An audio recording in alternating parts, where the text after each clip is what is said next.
Japan ইরানে আসছে সরাসরি দেন দরবার করতে। ভাই আমেরিকা চিনি না, এটা তোমার আর আমার। ইরান কতদিন টিকে থাকতে পারবে? সৌদি আরব হইলো পাপেট আরকি। সে হইলো টাকা পয়সা দিবে, তার বাহিনী হলো ধরেন অস্ত্র ছাইরা পালায়। ওই দেশি মোরগটা দেশি মুরগিকে দৌড়াচ্ছে তার কামনার কারণে। মার্কিন বাহিনীগুলো এত দুর্বল, এটা যুদ্ধ না লাগলে আমরা বুঝতেই পারতাম। মার্কিনিরা নতুন ফ্রন্ট ঘোষণা করেছে। আমেরিকানা বলে পৃথিবীর সর্বাধুনিক এবং সর্বোচ্চ মানের ট্রেনিং দেয়। তো ট্রেনিং এ তো এই খাবারের বিষয়গুলোও থাকে, যে কম খাবার খেয়ে যুদ্ধে টিকে থাকা। আসসালামু আলাইকুম, সবাই কেমন আছেন? নিশ্চয়ই ভালো, আল্লাহর রহমতে আমরাও ভালো আছি। আপনাদের সঙ্গে রয়েছি আমি কাজল হায়দার, আর আমার সঙ্গে আজকে স্টুডিওতে রয়েছেন সিনিয়র সাংবাদিক আহমদ আতিক। আতিক ভাই। দর্শক শ্রোতা এবং আমার তরফ থেকে আপনাকে স্বাগত জানাচ্ছি আজকের অনুষ্ঠানে। দর্শক শ্রোতাদেরও আমাদের পক্ষ থেকে স্বাগত।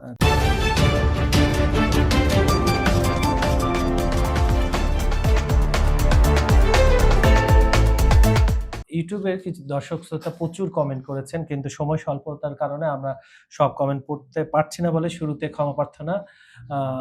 তাও বেশ কিছু কমেন্ট আমার হাতে এসেছে। সেটা হচ্ছে বাতেন আলী লিখছেন, আলহামদুলিল্লাহ কঠিন আলোচনা হয়েছে ভাই, খুশি হলাম, সত্যি কথা বলেছেন। আপনারা ভালো থাকবেন, আপনিও ভালো থাকবেন, আমাদের অনুষ্ঠানটা আপনাদের জন্য। মঈন বাবু লিখছেন, আপনাদের অনুষ্ঠানটির জন্য আপনাদেরকে অসংখ্য ধন্যবাদ। আপনাকেও ধন্যবাদ, কিন্তু আপনাদের দায়িত্ব রয়েছে, যদি এই অনুষ্ঠানটা আরো বেশি, বেশি দেখতে চান, আরো আপনার লেন্থ মানে পরিধি যদি আরো বাড়াতে চান, অবশ্যই এটা বেশি করে শেয়ার করবেন। তাহলেই আমরা এই অনুষ্ঠানটা আরো বড় করব। কারণ সময় আমাদের বেঁধে দেওয়া থাকে, তখন আমরা বলতে পারবো যে আমাদের দর্শকরা চাচ্ছে এটা আরো বড় করতে, সেই অনুযায়ী আমরা বড় করব। আজিম মোহাম্মদ লিখছেন, আমি সংযুক্ত আরব আমিরাতের রাজধানী আবুধাবি থেকে দেখছি, আপনাদের সংবাদটা এই কারণে ভালো লাগে, অল্প সময়ের মধ্যে সব বিষয়ে সার্বিক ধারণা পাওয়া যায়। আপনাদের দুজনের জন্য দোয়া ও ভালোবাসা নিরন্তর। ধন্যবাদ আপনাকে, এবং আবুধাবিতে যে আমাদের প্রবাসী ভাই বোনেরা আছে তাদের কাছেও এটা শেয়ার করে দিয়েন। আনোয়ার হোসেন আমাদের রেগুলার দর্শক লিখছেন, আপনাদেরকে অনেক ধন্যবাদ। আপনাকেও ধন্যবাদ। এমনি লাবলু লিখছেন, দোয়া ভালোবাসা অবিরাম, সাইপ্রাস থেকে দেখছেন, ধন্যবাদ আপনাকে, অনেক দূর থেকে দেখছেন। BN4 আইডি থেকে লিখছেন, আসসালামু আলাইকুম, I am Jordan, thank you. Jordan প্রবাসী বাংলা ভাষাভাষী ভাই বোনদের আমাদের তরফ থেকে ধন্যবাদ। ফেসবুকে অনেকে কমেন্ট করেছেন, আব্রাহাম, উনি ইরানে কি খবর? ইরানের খবর আমরা প্রত্যেকদিন বলি ভাই, আপনি অবশ্যই আজকেও পাবেন। হাসমত আলী শেখ লিখছেন, আসসালামু আলাইকুম, কেমন আছেন? আপনাদের আলোচনা নিয়মিত শুনি, খুব ভালো লাগে, ধন্যবাদ আপনাকে, আপনারা বেশি বেশি শেয়ার করবেন। মোজাফফর আহমেদ লিখছেন, স্যার আমেরিকানরা যুদ্ধ করে বেতনের জন্য, আধিপত্য ধরে রাখার জন্য, আর ইরানিরা যুদ্ধ করে তাদের স্বাধীনতা, সার্বভৌমত্ব ও সভ্যতা রক্ষা করার জন্য। ধন্যবাদ, আপনি একদম সঠিক কথা বলেছেন। বিজলি লিখছেন, ঢাকা থেকে দেখছি, ধন্যবাদ ঢাকাবাসী কে। জিয়াউল হক লিখছেন, আমি ওমান থেকে দেখি, আপনাদেরকে আলোচনা সব সময় দেখি, ভালো লাগে, ধন্যবাদ আপনাকে। আচ্ছা আতিক ভাই, স্বপ্ন দেখা ভালো, কিন্তু স্বপ্নটা যখন দুঃস্বপ্ন হয়ে যায় তখন তো সেটা জন্য ডাক্তারের ওষুধ খেতে হয়। আমাদের ট্রাম্পের যে সমস্যাটা হয়েছে, তিনি একটার পর একটা তার অঙ্গরাজ্য বাড়িয়ে চলেছেন। প্রথমে দেখলাম সাইপ্রাস নাকি গ্রিনল্যান্ড, এখন আবার হরমুজ নিয়ে নেবেন। যাক, পাগলে কিনা বলে ছাগলে কিনা খায়, অনেক কথাই বলে। তো আসলে দুইটা জিনিস আজকে আলোচনার বিষয়। একটা হলো আগামীকাল রোববার। তো আগামীকাল রোববার এই তথাকথিত যে একটা MOU স্বাক্ষর হয়েছিল পাকিস্তানের মাধ্যমে আমেরিকা এবং ইরানের, সেইটার 60 দিন মেয়াদ শেষ হতে যাচ্ছে। তো কেউ কেউ ধারণা করছেন হয়তো আগামী পরশুদিন থেকে আবার যুদ্ধ ব্যাপক মাত্রায় শুরু হতে পারে। এবং আমেরিকানদের তো আসলে ঠিক নেই, কারণ দুই পক্ষই প্রস্তুতি নিচ্ছে, এবং ইসরায়েল তো এতদিন পুরো শান্তিতে ছিল, মানে তাদের উপর কেউ হামলা করেনি, তারাই একমাত্র হামলা করে যাচ্ছে ফিলিস্তিনিদের উপর, লেবাননের উপর। এবং আজকে সকালেও দক্ষিণ লেবাননে ইসরায়েলি হামলায় 7 জন লেবানিজ নাগরিক শহীদ হয়েছেন। তো এইটা একটা। আর দুই হলো ইরানের যে একটি বিশেষ বাহিনী আছে, তারা গতকাল একটি বিবৃতি দিয়েছে, তারা বলছে যে মার্কিন বাহিনীগুলো এত দুর্বল, এটা যুদ্ধ না লাগলে আমরা বুঝতেই পারতাম না। আচ্ছা, হ্যাঁ। এবং এই যে একটা জিনিস দেখেন, যে ইরানের যে শহীদ রাহবার আয়াতুল্লাহ সাইয়েদ আলী খামেনি, উনি কিন্তু যুদ্ধের শুরুতেই মার্কিনীরা যখন এই অঞ্চলে আগমন করেছে তখন উনি বলেছিলেন যে মার্কিন বাহিনী শৌর্য বীর্য সহ সাগরে ডুবে যাবে। এবং আমরা সেই লক্ষণটাই দেখতে পাচ্ছি। USS আব্রাহাম লিঙ্কন, তার আগে আরো কয়েকটা বিমানবাহী রণতরী এলাকায় আসছিল, তারা ইয়েমেনের বিদ্রোহীদের, মানে ইয়েমেনের প্রতিরোধ যোদ্ধাদের হামলায় বহু দূরে সরে গিয়েছে, তারা আর সহ্য করতে পারছিল না। ঠিক একইভাবে মার্কিন বাহিনীও সহ্য করতে না পেরে তাদের টয়লেট নষ্ট হয়ে গেছে, তাদের এগুলো laundry অজুহাত আর খাবার দাবার। আসলে ওই যে ইরানি বাহিনী যেটা বলছে যে তাদের দুর্বলতাটা আমরা টের পেয়েছি যুদ্ধ লাগার ফলে। এবং রাহবারের সেই বক্তব্য শৌর্যবীর্য সহ মার্কিনীরা এই সাগরে ডুবে যাবে। ঘটনা তাই হয়েছে। এবং ট্রাম্প যথারীতি বারবার তার এরকম পাগলামি কথাবার্তা বলছেন যে ট্রাম্প এই হরমুজকে আমার নাম হবে ট্রাম্প মুজ, এরকম নানান কিছু। তরমুজ বলেন, এটাই তরমুজ হরমুজ। তো সে এগুলা বলতেছে, সে বলুক, আমরা শুনতেছি। তো এর মধ্যেই ইরান কিন্তু আবার তাদের যে খার্ক দ্বীপ যেখানে আমেরিকানরা হামলা চালিয়েছে বলছে, সেইখানে যে সামুদ্রিক জাহাজ চলাচল পর্যবেক্ষণকারী সংস্থা ট্যাঙ্কার ট্রেকার্স তারা বলেছে আর কি যে ইরান খার্ক দ্বীপে আবার তাদের তেল ট্যাঙ্কারে কাঁচা তেল লোডিং করেছে এবং তাদের হিসাবে এটা 20 লাখ ব্যারেলের একটা কাঁচা তেল তুলতে দেখা গেছে। তার মানে কি তেল এদিক থেকে যাচ্ছে পাকিস্তান সীমান্তে? নানান ধরনের আছে।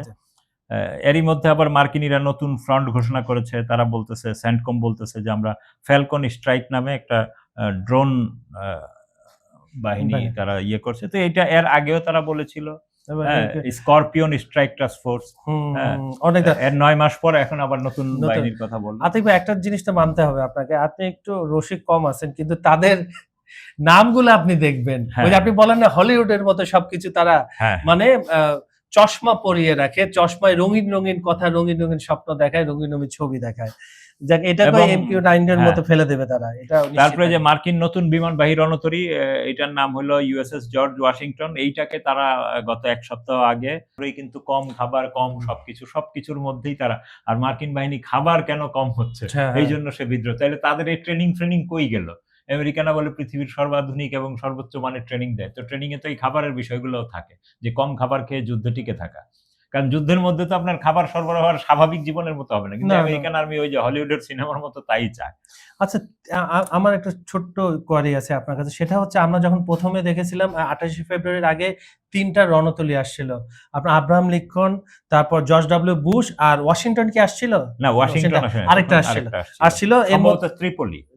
হ্যাঁ, ত্রিপলি। এবং দুইটার অবস্থা খারাপ, এর তো কোনো নামগন্ধ নেই। জর্জ ডব্লিউ বুশ, লিঙ্কন না, বাকি যে দুইটা ছিল সেই দুইটারও অবস্থা খারাপ। এই কারণে ওই দুইটাকে, একটাকে গ্রিসের ওই কোনো চেম্বারে ঢুকিয়েছে, আরেকটাকেও দূরে নিয়ে গেছে, ওগুলোর কোনো আলোচনা নেই।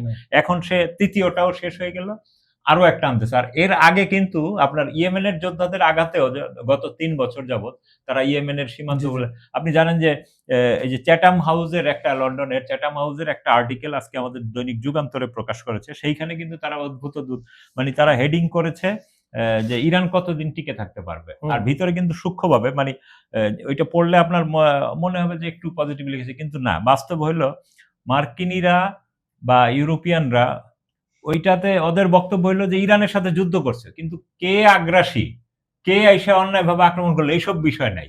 ওরা কিন্তু এইরকম ন্যারেটিভ তৈরি করে দুই দেশের যুদ্ধ চলছে। মানে আমেরিকানদের মূল সমস্যা কি, যে আমরা বলতেছি যে মার্কিন কিছু নাগরিক বিক্ষোভ টিক্ষোভ করছে, এর কারণটা কি?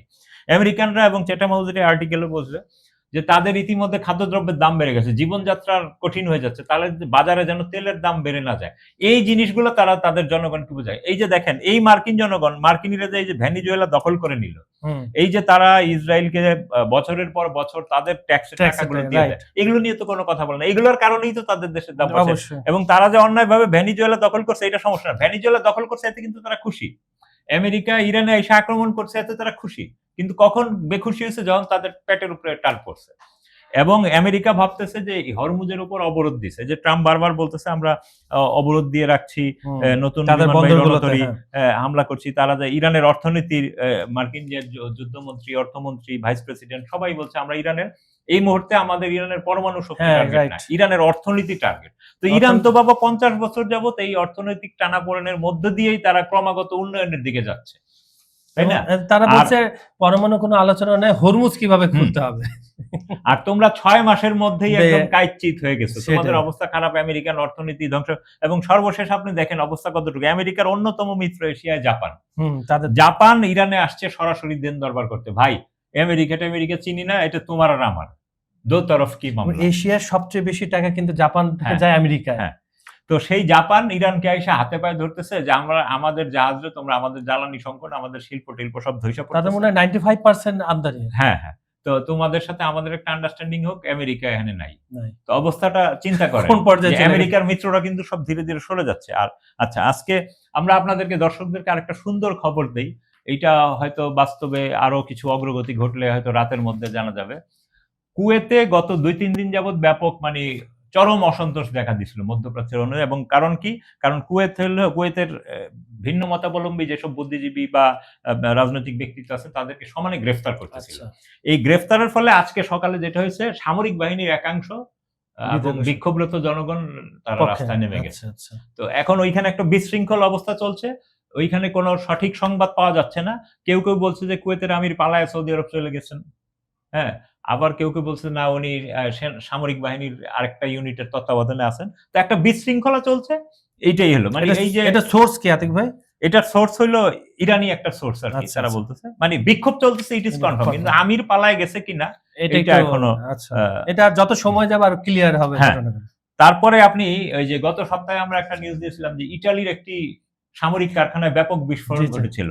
এইটা গতকাল জানা গেছে যে এই সামরিক কারখানা থেকে ইউক্রেনকে সব ধরনের সামরিক গোলাবারুদ এবং গুলি-গোলা নানান ন্যাটোর ধরনের, মাধ্যমে হ্যাঁ, হ্যাঁ, জি। এবং জার্মানিকে তারা এই ইটালির কারখানা থেকে জার্মানি, ন্যাটো এবং কিছু, কিছু অস্ত্র গোলাবারুদ তারা ইসরায়েলেও সরবরাহ করত। তো এটা ধারণা করে, এবং সেইখানে একটি ড্রোন কিন্তু পাওয়া গেছিল ঠিক জি, অস্ত্রের জি, পাশে। জি। তো ধারণা করা হয়েছিল অন্য আরেকটি ড্রোন দ্বারা এটা আক্রান্ত হয়েছে। তারা ১ম এ বলছে যে এটা একটা আগুন। কিন্তু আগুনের ঘটনায় এত ব্যাপক বিস্ফোরণ ঘটে না। কিন্তু তাদের বলছে যে কোনো হতাহত হয়নি। এগুলো বিশ্বাসযোগ্য না, এবং সেই কারখানাটা পুরা ভস্মীভূত হওয়ার পথে আরকি। এই যে ইরানকে আপনি এত অবরোধ দিয়ে রাখছেন, বলতেছে ইরানের এই সেই। ইরান এর মধ্যে আগামী ২৭ সালের মার্চে ৩ টি আরো স্যাটেলাইট মহাকাশে পাঠাবে। এইটা তাদের ওই যে শহীদ কাসেম সুলেমানির নামে একটা উৎক্ষেপণ কেন্দ্র আছে সেইটার মাধ্যমে।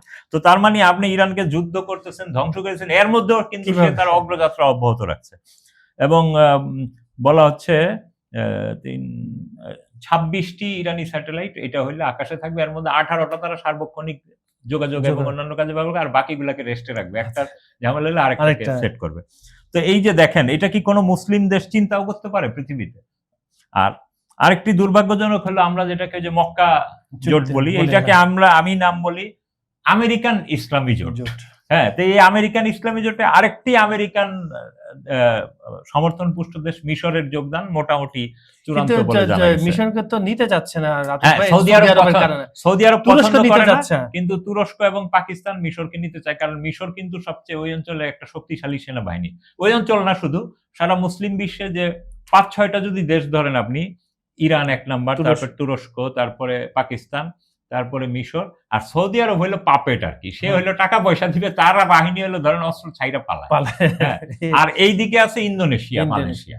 হ্যাঁ, আর এর বাইরের মুসলিম নন মুসলিম মেশানো দেশ হলো নাইজেরিয়া। নাইজেরিয়ার আর্মিতেও কিন্তু যেহেতু জনসংখ্যা 50-50 মুসলমান খ্রিস্টান, সেটাও একটা শক্তিশালী বাহিনী। আচ্ছা, আরেকটা রিপোর্ট আসছে আতিক ভাই, এটা সম্ভবত আপনি জানেন, এটা পরে বলবো। আমি আগে ইরানে কিন্তু প্রচুর পরিমাণ রেয়ার আর্থ আছে, আর যুদ্ধের কারণে যে কোনো কারণ হোক ইরান ওই দিকটা অত দৃষ্টি দেয়নি। এই কারণে কিন্তু চীন থেকে তাদের বিজ্ঞানীরা যাচ্ছে, গতকাল আমি দেখলাম, এবং চীন এই টেকনোলজি কাউকে দেয় না, তারা কিন্তু শেয়ার করতেছে ইরানের সাথে। এটা কি আপনার ওই ইরান মাঝে মাঝে কিছু মার্কিন যুক্তরাষ্ট্রের জিনিসপত্র যে পড়ে থাকে ওইগুলা রিভার্স ইঞ্জিনিয়ারিং করে তাদের তথ্য রাশিয়া চীন দেয়, এটারই কি একটা প্রতিফলন? এইটা একটা জিনিস হলো, ইরানের যে মধ্যাঞ্চল, এইখানে প্রায় ৭,০০০ বর্গ কিলোমিটার এলাকা জুড়ে ইরানিরা এটা পেয়েছে আরো আগেই।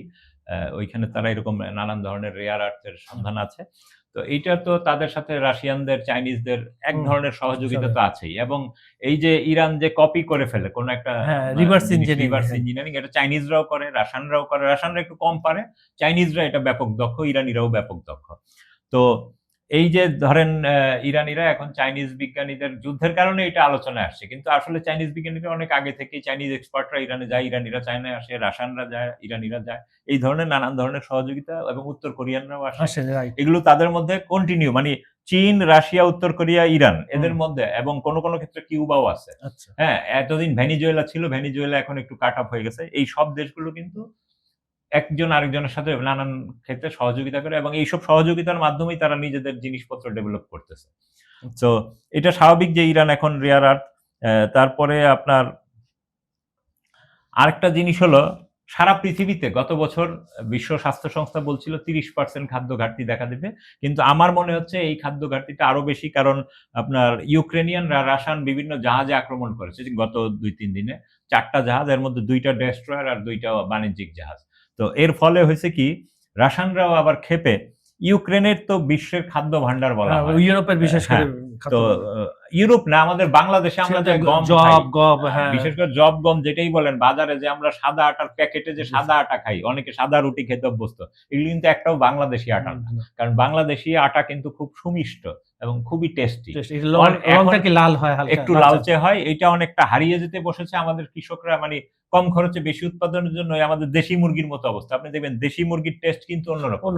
আপনি যদি ঘরের খাবার খেয়ে, সেদিন আমাকে একজন বলতেছিল যে খাদ্যের ব্যাপারটা আমরা বলি, কাতিক দেখেন এই যে ফার্মের মুরগি আর দেশি মুরগি, আমি কয়েক বারান্দা দেখতেছি, ওই দেশি মোরগটা দেশি মুরগিকে দৌড়াচ্ছে তার কামনার কারণে। হ্যাঁ, একটু পরে দেখা গেল যে ওইটারে পারতেছে না, শেষে ওই অস্ট্রেলিয়ান আমরা যে হোয়াইট লেগ হর্ন এইসব জাতের ওইরকম একটা মুরগির মুহূর্তের মধ্যে এটা বসে পড়ে, তারপরে সে তার কাজ ছেড়ে চলে গেল। এইটাই বুঝাই রাতে গিয়ে যে দেশি মুরগির সৌর্য মানে একটা স্ট্রেংথ, খাইলে যে এটা এনার্জি হয়, ওর নিজের মধ্যেও এনার্জি আছে, আর ফার্মে এটা দৌড়াইতে পারে না, এবং এটা টেস্টও কিন্তু আলাদা। ঠিক একইভাবে ওই বিষয়টাও তো আপনার এই যে ইউরোপের ইউক্রেনের গম, ওইটা দেখতে খুব সাদা, কিন্তু খাবার। আচ্ছা, বাংলাদেশের সেনাবাহিনী মনে লাল আটা, এই আটাটা এখনো খায়। বাংলাদেশ সেনাবাহিনী আর্মিতে এখনো অফিসিয়ালি ওই আটাটা আলাদাভাবে সরবরাহ করা হয়। কারণ তো এই যে ইউক্রেনের এই বন্দরটা চারদিক থেকে ঘেরাও দিয়ে রাখছে রাশিয়ানরা, তো ইউক্রেন এখন এখান থেকে রপ্তানি করতে পারতেছে না। তার মানে বিশ্বের খাদ্য আরো মানে এখানে যে হরমুজ বন্ধ, নরমালি বন্ধ, আর এখন নতুন করে ইউক্রেনের বন্দর বন্ধ, মানে সারা পৃথিবীতে আবার এই সংকটটা দেখা দিচ্ছে। খাদ্যের ইয়েটা আরো বাড়বে আর কি। ইসরায়েলি সেনাবাহিনী যে আইডিএফ এর একটা বিশেষ বাহিনী দক্ষিণ লেবাননের নাবাতিয়ের আলী আল তাহের পাহাড়ে, ওইখানে যে লেবাননের প্রতিরোধ যোদ্ধাদের একটা দুর্গ আছে, সেইটা দখল করার জন্য অভিযান চালিয়েছিল। তো এই অভিযান চালানোর ফলে তাদের বিভিন্ন সাজরাদানের উপর এটিজিএম আর কি, অ্যান্টি ট্যাঙ্ক গাইডেড মিসাইল দিয়ে ওই প্রতিরোধ যোদ্ধারা হামলা চালায়, এবং এর ফলে ওইসব সাজরাদানের ভিতরে অনেক সৈন্য হতাহত হয়, নিহত হয়, আহত হয়। এরপরে আইডিএফ দ্রুত তাদের বিমান বাহিনী, আর্টিলারি এবং গোলাগুলির মাধ্যমে এই হতাহতদের উদ্ধার চেষ্টা করে, সর্বশেষ বিভিন্ন হেলিকপ্টার আইনা নিহত আহতদের সরায় নিয়ে যায়, এবং সর্বশেষ তারা পালিয়ে যায় এলাকা ছেড়ে। এইটাও কিন্তু মার্কিন গ্রিন সিগন্যালের মাধ্যমেই তারা বাস্তবায়ন করছে, কারণ ওই এলাকায় বলা হয়েছে যে যুদ্ধবিরতি চলবে, তার মধ্যে তারা আবার নতুন করে দখল করার চেষ্টা করছে, তো মাইর খেয়ে ঘটে গেছে। এরপরে গতকাল রাতে আপনার ইয়েমেনের যে মোখা বন্দর আছে, মানে সৌদি নিয়ন্ত্রিত ইয়েমেন, সেইখানে আপনার সৌদি আরব থেকে 2টি জাহাজ ভর্তি অস্ত্র, লজিস্টিক বহনকারী এইসব জাহাজ ওইখানে আসছিল, যার ফলে ওই যে ইয়েমেনের প্রতিরোধ যোদ্ধারা 5টি ক্ষেপণাস্ত্র ছিল, এর মধ্যে 4টি গিয়ে ওই 2টি জাহাজকে ডুবিয়ে দেয়। হ্যাঁ, তো এইগুলো হলো মার্কিন পন্থীদের যে পরাজয় আর কি। আবার একই সময়ে ইয়েমেনের আরেকটি ড্রোন সৌদি আরবের যে জানজান এলাকায়, ওখানে আরামকোর যে তেল শোধনাগারে আবারও হামলা চালায়। তার মানে একের পর এক কিন্তু আরামকোকে আর আরাম করতে দিচ্ছে না আরামকো। তারপরে আরেকটা মজার ব্যাপার হলো নেতানিয়াহু, সে আবার গতকাল বলেছে যে আমার বন্ধু, আমার শিষ্য মোদির সাথে আমি আরো এক দফা আলোচনা করেছি, এবং মজার ব্যাপার এই আলোচনার সময় উনি একটা সুন্দর কথা বলছেন যে 140 কোটি মানুষের ছোট একটি দেশ, মজার ব্যাপার দেন, সে নিজেই একটু, সে ভারতকে বলে সে 100, এটা কিন্তু তো, এবং এই দেশটিতে ইসরায়েলের প্রতি অপরিসীম সমর্থন আছে, এবং তারা আমাদের লজিস্টিক সাপোর্ট সব ধরনের সাহায্য দেয়। তো এইটা আসলে কেন বারবার, এর আগেও কিন্তু ট্রাম্প মোদিকে নেতানিয়াহু বলছে যে ছোট দেশের প্রধানমন্ত্রী। এর কারণ কি? এর কারণ হলো সে আসলে ইন্ডিয়াকে বোঝাচ্ছে তুমিও আমার মতো ভূমি দখল করো, অন্যের জমি দখল করো। আচ্ছা, একটা সিগন্যাল। হ্যাঁ, তো এই সিগন্যালের কিন্তু আবার আরেকটা মিনিং আছে, আপনি খেয়াল করবেন। গত 2-3 মাস আগে ইসরায়েলের যে ভারতের রাষ্ট্রদূত, সে কিন্তু বাংলাদেশকে নিয়ে উল্টাপাল্টা অনেক কথা বলছে, এবং গত পরশুদিন কিন্তু জাতিসংঘের একটা রিপোর্টেও বলা হয়েছে বাংলাদেশে ভারতীয় একটা উল্টাপাল্টা সংগঠনের শাখা করার চেষ্টা করা হচ্ছে। এগুলো কিন্তু ওদের খুব সুকৌশলের অংশ। এবং দিল্লিতে আজকে ভারতের জাতীয় দিবস, সেইখানেও কিন্তু ভারতের সংবাদ মাধ্যমে একটি নিউজ বেরিয়েছে যে তাদের যে আরএসএস একটা সংগঠন আছে উগ্রপন্থী, তারাই তাদের সমর্থকদের নানা ধরনের বোমা টোমার প্রশিক্ষণ দিয়ে হামলা টামলা চালাবে, নাম দিবে মুসলমানদের। হ্যাঁ, তো এগুলা কিন্তু তাদের খুব সুপরিকল্পিত অংশ। এবং এই যে মোদিকে যে বলছেন নেতানিয়াহু যে ছোট দেশ, এর মানে কি? তুমি আগ্রাসী হও আশেপাশের, তো ভারত তো তার আশেপাশের কোনো দেশে গিয়ে আগ্রাসন চালাতে পারবে না, ওইদিকে চীন, এদিকে পাকিস্তান। পাকিস্তান। হ্যাঁ, তাইলে একটাই কিন্তু দেশ আছে ফিলিস্তিনের ওই যে মিশর সংলগ্ন উপত্যকার মতো, যার আশেপাশে আর কেউ নাই, সেটা কিন্তু বাংলাদেশ। বাংলাদেশের কিন্তু বঙ্গোপসাগর ছাড়া আর কোনো স্পেস নাই আপনি কাউন্ট।